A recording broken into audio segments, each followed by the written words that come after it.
piece by our friend Melanie Bennett at Juno News. And the number of times, okay, listen, I'm just gonna hype girl on Melanie Bennett for a quick second.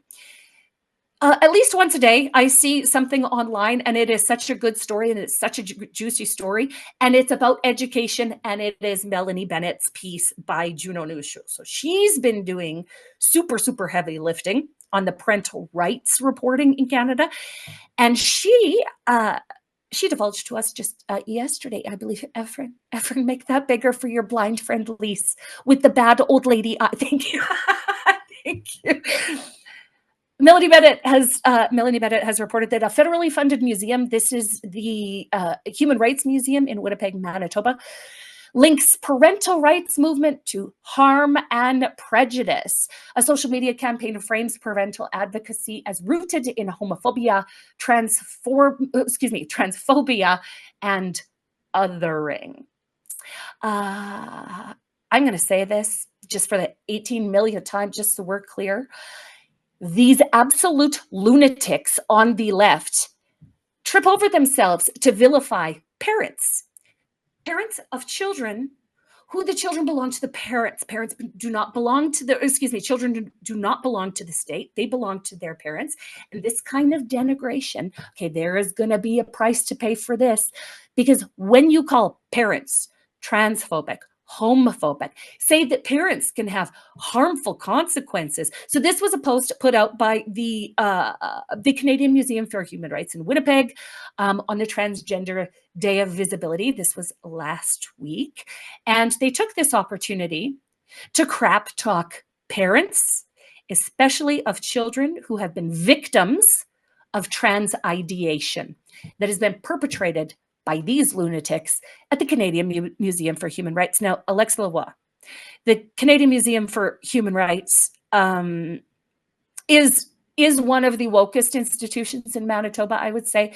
Like, the price you pay in admission is dependent on the race you are. So if you're First Nations... And that's illegal in Canada. It's not.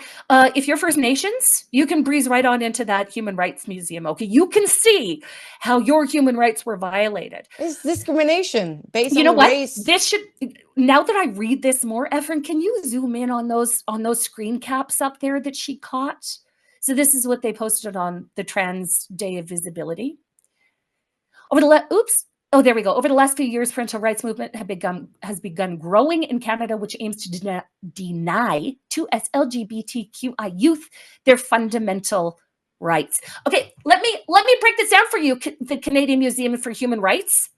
Family rights are a human right, exactly like gender expression and identity in Canada. That means you can't discriminate against a family because of who they are related to. For parents, this means children. For children, this means parents. I view this post as an act of discrimination against families.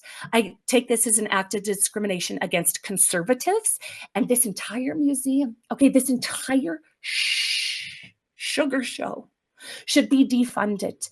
No public money should be going towards an institution that denigrates parenting, okay, that denigrates parents, that puts this crap into the universe. You know what? This crap might have flown in 2023, but it's 2026. We're all wildly just saying that the entire gender rights movement in Canada has gotten right out of control, and we need to dial the whole thing back. And yet here we have publicly funded institutions abusing parents in public. Alexa Lavoie, tell me who the children belong to. Do they belong to their parents or to the Canadian Human Rights Museum? That's a very easy question. They belong to their parents. Of course they do. And the only thing that I'm seeing right now myth. Is like... There are only two genders. They're like myth. Oh, there are only two genders. Correction, the Canadian Human Rights Museum would like you to know that there's 86 genders. Forget with the program, you hateful bigots. Like these arseholes. Sorry, Alexa, go on. It's just so sad because like those activists, those crazy lunatics are painting all the people in the LGB like that, but they are not all like that. Lots of them are not like that, and they disagree with that. And unfortunately, I would love to hear them more, but they are getting attacks on social media when they decide to speak up. So it's really difficult. It's I know a lot of them who disagree with that, disagree big time. Yep. And this is, they kind of like dissociate themselves and dissociate like their community from almost like the flag with the whole community, saying like, this is not us anymore. Yep. And we don't want to have any ties with that.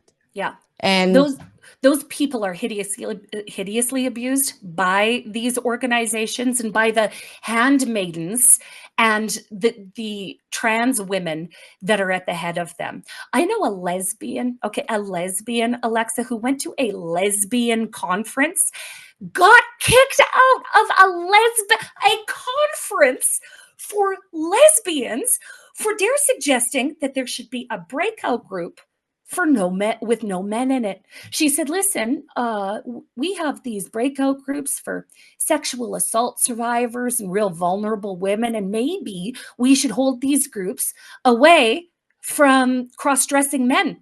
And they escorted her from the premises and kicked her out of their organization. Of course, we are on the side of OG gays and lesbians who aren't buying this. And of course, the Canadian Museum for Human Rights should be grossly, grossly ashamed of themselves. There's no reason to go to Winnipeg, and this is just one more reason why you shouldn't. So, Canadian Human Rights Museum, you losers.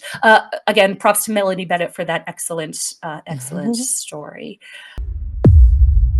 Hey everybody, I'm Lise Merle, and I want to tell you about a darling little book I wrote for these crazy times, where truth and reality are now optional. On a wide-open prairie farm lives Buck, a loyal and gentle horse who's good at just about everything. But one day, his well-meaning barnyard buddies start filling his head with big ideas, like maybe he isn't a horse at all. Maybe he's a rainbow unicorn.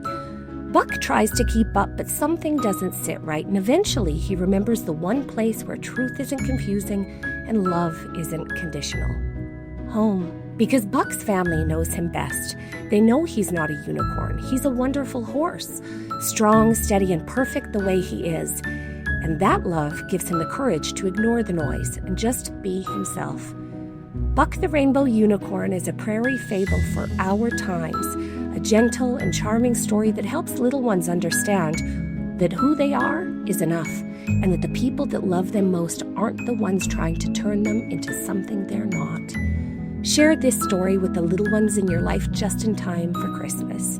It's a book to spark discussions and remind them that home is where the truth lives and that they are loved just the way they are. Get your copy today at bucktherainbowunicorn.ca.